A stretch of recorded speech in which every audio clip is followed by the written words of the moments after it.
Salve fratres carissimi. Ada orang yang bertanya kepada saya, apakah Protestan itu agama ilahi atau ajaran manusia biasa? Mari kita bongkar dari beberapa perspektif. Perspektif itu cara pandang ya. Yang pertama itu perspektif historis dari sejarah. Sejarah tidak pernah membohongi kita. Kekristenan dimulai dengan gereja yang didirikan Kristus di atas para rasul, terutama Petrus, Matius bab 16 ayat 18. Gereja itu berkembang dengan sakramen, konsili, dan tradisi hidup yang konsisten sejak abad pertama. Protestantisme muncul 16 abad kemudian, pada abad ke-16, ketika Martin Luther, Johannes Calvin, Zwingli, dan tokoh lain memutuskan untuk menolak otoritas paus, konsili, dan tradisi. Mereka mengusung slogan-slogan baru, sola scriptura, sola fide, sola gratia. Dari sinilah benih ribuan denominasi Protestan lahir. Artinya, Protestantisme bukan agama wahyu asli, melainkan gerakan perlawanan politik teologis yang lahir di Eropa modern. Yang kedua, dari perspektif teologis. Disinilah letak kerapuhan Protestan.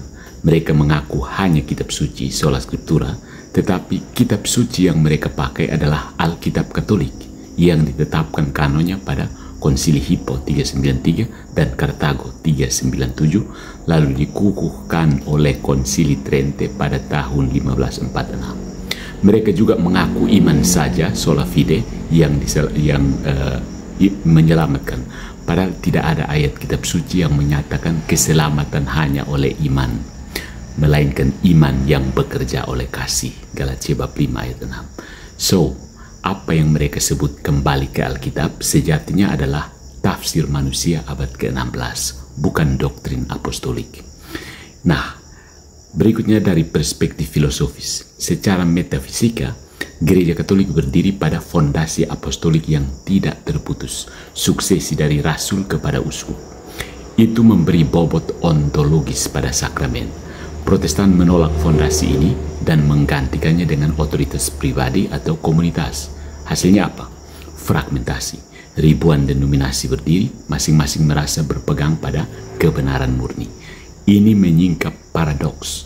Mereka menolak tradisi ilahi karena dianggap ajaran manusia, tapi yang mereka anut justru hasil tafsir pribadi Luther, Calvin, atau pendeta masa kini. Nah, sebagai kesimpulan saudara-saudara, Protestan bukanlah agama baru sejajar dengan Katolik. No, melainkan ajaran manusia biasa yang lahir dari penafsiran subjektif dan perlawanan historis. Mereka tetap mengaku Kristen, tetapi kitab suci yang mereka pegang berasal dari kanon Katolik. Dogma yang mereka banggakan hanyalah konstruksi manusia abad ke-16. Kesatuan yang mereka klaim hancur dalam ribuan tafsir. Maka jelas, Protestan adalah ajaran manusia, bukan wahyu ilahi. Dia lahir dari krisis otoritas dan rasa takut pada tradisi, dan kini berdiri di atas fondasi rapuh yang terus retak di dalam dirinya sendiri. Cek, kamu retakan yang keberapa? Dan tolong beritahukan kepada Allegro, ada berapa denom Protestan? Jangan sembunyi. Ayo, supaya kita bicara, jangan kamu lari-lari. Oh, tunjukkan kepada kami 33 atau 66 itu. Silahkan. Saya minta tantang netizen Protestan, tunjukkan jumlah denom Protestan. Jangan berhalusinasi bahwa Protestan satu. Itu ada baku naik karena gara-gara salib itu kan. Salib saja kamu bisa baku naik itu.